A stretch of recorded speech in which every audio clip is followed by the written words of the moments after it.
السلام عليكم ورحمة الله وبركاته. بسم الله الرحمن الرحيم. الحمد لله وكفى والصلاة والسلام على عباده الذين اصطفى أما بعد. ربي زدني علما ربي يسر ولا تعسر وتمم بالخير. আজকে আমাদের ক্লাস নং হচ্ছে 32 নং ক্লাস। 32 নং ক্লাসে পড়া থাকছে ওয়াকফ করা নিয়মাবলী।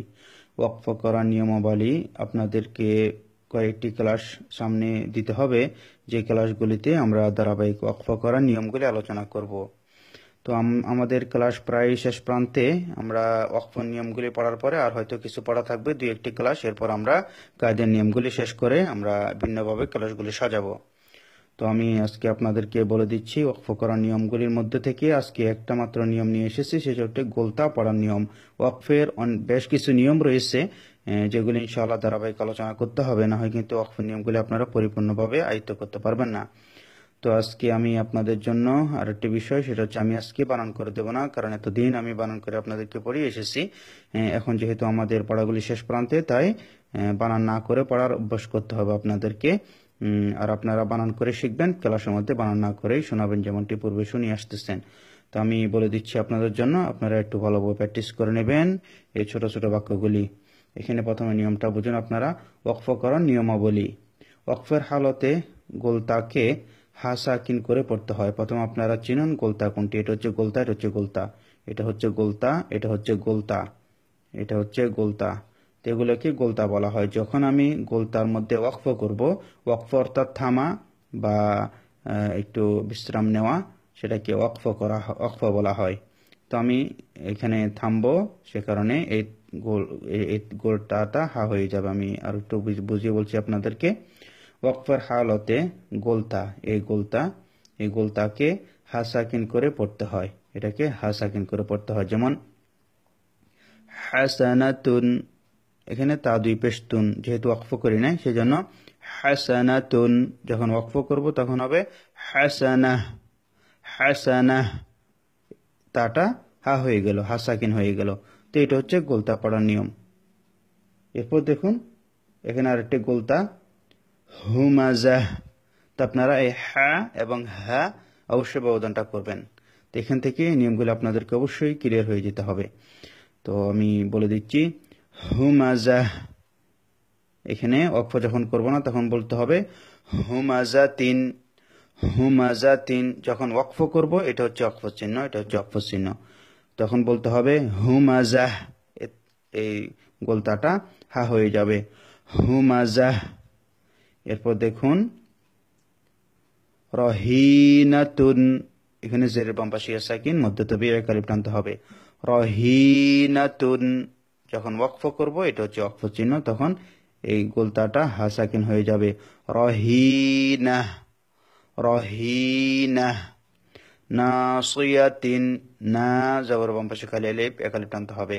নাসিয়াতিন, সৎ মোটাভাবে উচ্চারণ করতে হবে। এগুলো অবশ্যই স্মরণ যাতে থাকে আপনাদের, এই বিষয়গুলো যাতে আপনারা ভুলে না যান সেদিকে লক্ষ্য রাখবেন। নাসিয়াতিন, ওয়াকফ না করলে তিন, আর যখন ওয়াকফ করব নাসিয়াহ, নাসিয়াহ, এভাবে। তারপর আল কারিআতু, যখন ওয়াকফ করব না, পরের বায়াতের সাথে মিলিয়ে পড়ব, তখন আল কারিআতু, তার পেশটা সহ উচ্চারণ করতে হবে। আর যখন ওয়াকফ করব, থামবো, তখন হবে, এখানে জবরটা দিয়ে নিচ্ছি, জবরটা দিতে ভুলে গেছি। যখন আমি এখানে ওয়াকফ করব তখন আমাকে পড়তে হবে আল কারিআহ। ওয়াকফ করার কারণে তাটা হা হয়ে গেল, আল কারিআহ, মাল কারিআতু। এই নিয়মগুলো যাতে আপনারা না ভুলেন। এখানে মাল ক, একালিফ জবর বাম পাশে খালি আলিফ, জবর বাম পাশে খালি আলিফ, একালিফ টানতে হবে। মাল কারিআতু।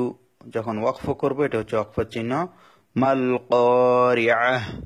বাইয়িনাতুন, বাইয়িনাহ। এখানে একটা বিষয়, ইয়ার মধ্যে যখন তাসদীদ হবে, ইয়াটা একটু শক্তভাবে উচ্চারিত হবে।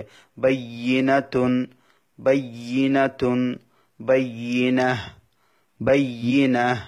এগুলো একটু ছোটখাটো বিষয়, এগুলি অবশ্যই আপনারা একটু প্র্যাকটিস করবেন। এই যে নিয়মগুলি ইয়ার মধ্যে তাসদীদ হলে একটু শক্ত হয়, এই যে নিয়মগুলি রয়েছে, আরো বেশ কিছু নিয়ম আসবে সামনে, এগুলো একটু প্র্যাকটিস করে নেবেন আপনারা।